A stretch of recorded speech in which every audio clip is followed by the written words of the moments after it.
And I'm just saying, you know, if I were Osama bin Laden, he's a very smart guy. I spent a lot of time thinking about him. And I nearly got him once. I nearly got him.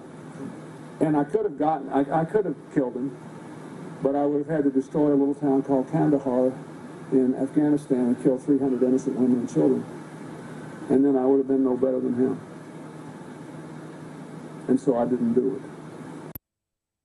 It is that remarkable thing that leaders juggle all the time, Michael, about that idea of, okay, you know, it's Truman's decision when it came to, you know, the bomb in Japan, that idea of, I kill 300 civilians, but I get the one guy.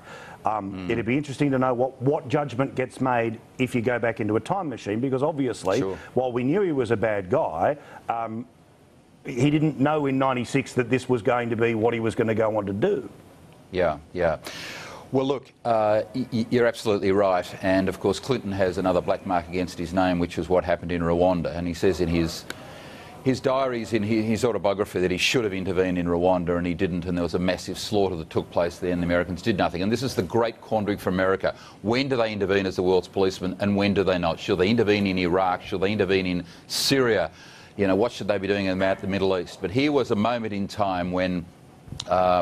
fortuitous, you know, terribly for the world, this man, bin Laden, was allowed to continue with his terrorist activities. Clinton was made aware of where bin Laden was on a... He doesn't give us the date on that tape, as you'll hear. He doesn't mention the date, but he's obviously told by the CIA or American Special Forces, bin Laden is in Kandahar, Mr. President.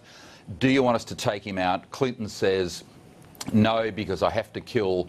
You know, they're obviously using a bomb. We'd have to kill innocent men and women. So he tells these business people in Australia that on September 10. Wow. And, of course, in the days after that, Paul, everyone's ringing each other saying, my God, did you remember what he said at the meeting, that he could have killed bin Laden and he didn't?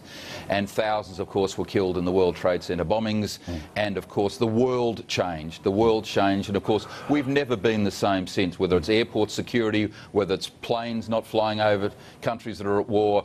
The world has never been the same since September 11, 2001.